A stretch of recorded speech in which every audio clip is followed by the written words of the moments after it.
This is eastern Ukraine, where maps are no longer drawn in colors but in advance rates measured meter by meter. Russia entered 2025 with the belief that a war of attrition would crush Kyiv, that with enough time and enough artillery shells, Ukraine would collapse. But what is happening in early 2026 is not a triumphant march.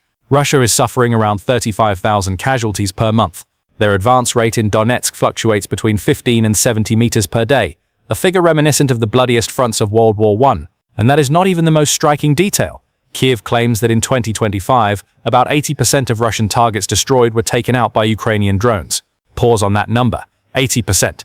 That means the sky, not artillery, is deciding the fate of ground units. While Moscow tries to convince the world that they have captured Pokrovsk and that Ukraine is withdrawing from the northern part of the city, on the ground, two strategic blows are quietly reshaping the board. A counteroffensive in Zaporizhia along the Pokrovsk-Huliai-Pol axis, stretching about 30 to 35 kilometers, and a strike severing the war's nervous system when illegal Starlink devices are disabled, expanding the UAV war to every kilometer of the front line. If Russia had truly won at Pokrovsk, why can they still not break through the Donetsk defensive belt? And if Ukraine is weakening, why has Moscow still failed to achieve a genuine strategic breakthrough? Pokrovsk is not just a dot on the Donetsk map, it is the western logistical hub for the entire front, the rail and road junction and supply depot sustaining Ukrainian units, holding the rest of the province. After Avdiivka fell in February 2024, Moscow believed the war had cracked. A large-scale campaign was launched toward Pokrovsk, with the expectation that sustained artillery and infantry pressure would eventually cause the defensive line to collapse like dominoes. But nearly 2 years later, what is unfolding does not resemble a victorious advance. From February 2024 to early 2026, Russian forces advanced only about 50 kilometers in this direction, with an average rate ranging from 15 to 70 meters per day. Pause on that number. 15 to 70 meters. On many days, progress was virtually zero. By the end of 2025, Moscow declared that it had taken control of Pokrovsk.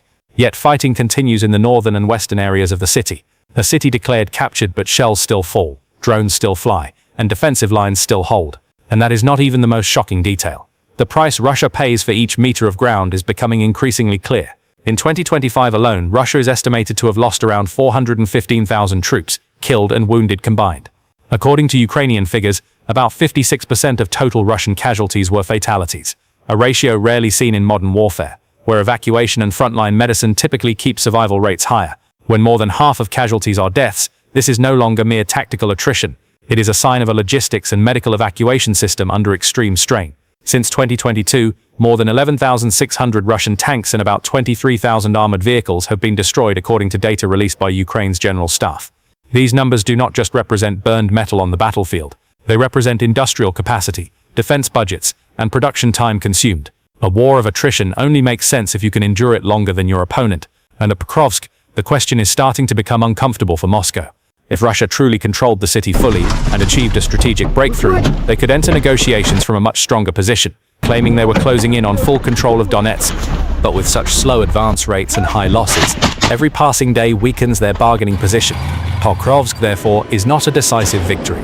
It is proof that attrition warfare is no longer a guaranteed winning formula. It is becoming an equation that Moscow itself must solve, while Ukraine, with deep defensive lines and dense drone systems, forces the enemy to pay dearly for every tiny advance. And while Moscow tries to turn Pokrovsk into a symbol of unstoppable momentum, another front is quietly changing the tempo of the entire war. This is Zaporizhia.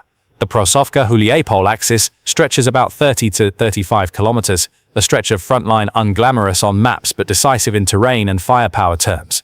Here, Ukraine is not merely defending, they are conducting selective counterattacks. Elite units such as the 46th Air Assault Brigade and the 65th Mechanized Brigade are deployed to the hottest spots, where small high grounds and artillery corridors determine who controls the sky and who is pinned under fire. The goal is not a massive mechanized breakthrough of 20th century style. The goal is to push Russia off key observation points, disrupt artillery lines, and force the enemy into a reactive posture. In early 2026, Ukraine claims to have recaptured between 100 and 300 square kilometers on the southern front, with some local areas pushing Russian forces back 5 to 10 kilometers. These figures may not stun on television, but in modern warfare, 5 kilometers on a mine-saturated 24/7 drone-monitored front represents a structural shift, and that forces Russia to react. Reserve units are shifted from Donetsk, and even from the Kupiansk direction to Zaporizhia, thinning out other axes of advance that Moscow once prioritized. During peak periods around Huliai-Pol, more than 100 clashes occur each day. more than 100 fire contacts in 24 hours. That is not a static front line. That is an area being pulverized by artillery, drones, and mechanized infantry. And in that environment, Ukraine's FPV drones have become the equalizer. Every week, Russia loses dozens of artillery systems and vehicles to precise aerial strikes. One destroyed gun is not just one less gun, it is one silenced firing position, one open support corridor, one infantry unit stripped of cover. When Russian artillery complexes are neutralized at a steady pace like this, their advance tempo is forced to slow. And this is the strategic crux. Every Russian brigade pulled to Zaporizhia is one less brigade pressuring Donetsk. Every week of high-intensity fighting at Kyiv is 1 week Moscow cannot concentrate full force on a single axis. The counteroffensive in Zaporizhia is therefore not just about reclaiming a few dozen square kilometers. It is Ukraine's way of redistributing pressure, forcing Russia to spread resources thin, and weakening the very spring initiative the Kremlin once anticipated. If attrition warfare is Moscow's formula, Zaporizhia is turning that formula into an equation with two unknowns, where every Russian advance must be paid for on another front. But to understand why Zaporizhia is not just a front but a power switch, we need to look beyond trenches and operational maps. The heart of this area lies not only in the heights around Kyiv, but in a facility of pan-European strategic importance, the Zaporizhia nuclear power plant. With a capacity of about 6 gigawatts, it is Europe's largest nuclear power plant, once supplying roughly 20 to 25% of Ukraine's electricity before the war. That figure is not just an energy statistic. It represents lit cities, running factories, and an economy that can function stably. Since the facility fell into Russian-controlled territory, the International Atomic Energy Agency has repeatedly warned about safety risks, the danger of unintended power losses, and incidents that could escalate into a nuclear crisis. Every time a main power line is cut, every time cooling systems switch to backup mode, the world holds its breath. Controlling Zaporizhia therefore means not just controlling land, it means controlling a switch that directly impacts Ukraine's national energy security and regional stability. In the context of future peace talks, this will be a heavy bargaining chip. Whoever holds this area will have a louder voice when discussing energy security, reconstruction, and international guarantees. But Zaporizhia is more than that. On the military map, it sits between Donetsk and Crimea, serving as a linchpin in the land corridor Russia has sought to solidify since 2022. If Ukraine can push deeper south or southwest, they do not just regain territory. They can threaten the supply lines connecting Russia to Crimea, including roads and key transport axes. That does not necessarily mean fully severing the corridor, but merely bringing it within range of artillery and long-range drones is enough to force Moscow to raise protection costs and divert resources. A land corridor is only valuable when it is safe. If every supply convoy must move under the shadow of UAV and precision artillery threats, its strategic value drops sharply. And this is where the story becomes especially important for the United States. Holding Zaporizhia means preventing Russia from permanently consolidating the Donetsk-Crimea land corridor, preventing a new geopolitical reality from being frozen by force. It is also a real-world measure of the effectiveness of American aid. If weapons, ammunition, and financial support from Washington enable Ukraine not only to defend but to restructure the battlefield at Zaporizhia, that is evidence that aid is producing tangible field change. Conversely, if Zaporizhia collapses and the land corridor is irreversibly solidified, Moscow will enter negotiations with a clear strategic advantage. So when looking at Zaporizhia, we are not just looking at a front, we are looking at a power switch, where energy, logistics, negotiations, and strategic balance converge. And right at that intersection, Ukraine's counteroffensive is trying to change the rules of the game. But Zaporizhia is not the only blow reshaping the structure of the war. While mechanized and air assault brigades reclaim ground meter by meter, another invisible front is being strangled from within. This is Assault Ton, the war over connectivity, data, and control of the digital sky. In the 2025-2026 period, Ukraine coordinated with SpaceX to disable unregistered and illegally used Starlink devices in Russian-controlled areas.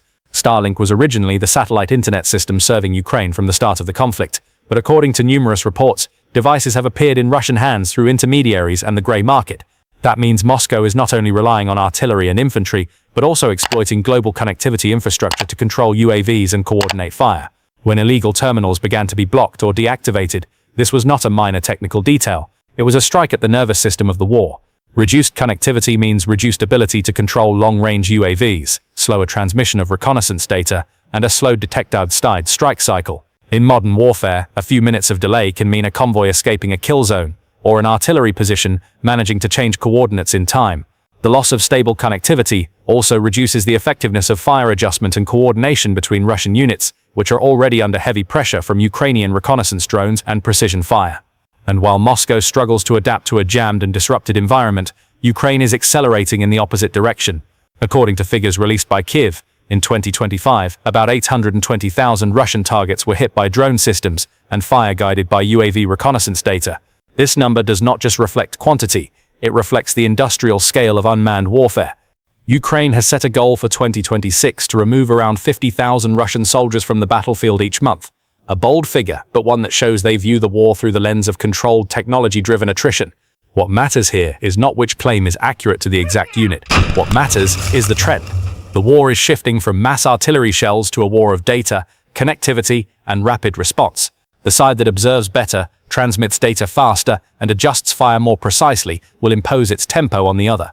And in that environment, the loss of even a portion of connectivity infrastructure, even if only locally, can create a cascading effect. Russia once relied on numerical superiority in artillery and manpower to compensate for technological shortcomings. But when the sky is full of drones and connectivity networks become targets, quantity is no longer a guarantee. Moscow is trying to adapt, but the speed of that adaptation is challenged by the very scale of the battlefield and the pressure of casualties. Assault Num 2 therefore does not produce explosive images on television, but it changes the foundation of the war. And in a conflict where data can decide lives, lagging one step behind can cost an entire brigade. And if Assault Num 2 alters the invisible foundation of the war, then the fortress belt north of Donetsk is the most tangible manifestation of how Ukraine has restructured its defense over more than a decade. This is not a single line of trenches. It is a deep defense system centered on the cities of Kramatorsk, Sloviansk, and Druzhkivka, industrial urban centers that were once the administrative and logistical hubs of Kyiv-controlled Donetsk. The terrain in this area is higher than in many surrounding regions, providing advantages in observation and fire adjustment. Since 2014, after the outbreak of fighting in Donbass, Ukraine has gradually fortified this area with networks of strongpoints, anti-tank ditches, and anti-vehicle obstacles. After 2022, that defensive layer was expanded and modernized. Multi-layered minefields were laid in interlocking patterns across approach corridors, forcing any mechanized advance to slow down, become detectable, and vulnerable to targeting. Anti-tank ditches cut across natural routes, disrupting the momentum of armored vehicles. Overhead, reconnaissance drones operate almost around the clock, providing real-time data to artillery and defending units. That means every meter of advance is not just a geographic step forward, it is an accumulating chain of risks. The risk of hitting mines, the risk of detection by UAVs, the risk of coordinates being locked by precision artillery. In that environment, Russia's advance rate in Donetsk, only 15 to 70 meters per day during many phases, no longer seems puzzling. It reflects the reality that the battlefield here carries many features of 20th century trench warfare, but upgraded with 21st century technology. Every breakthrough attempt requires demining, opening corridors, protecting engineers, covering infantry, and maintaining supply lines while enemy drones continuously monitor. Any small mistake can lead to vehicle and personnel losses in minutes.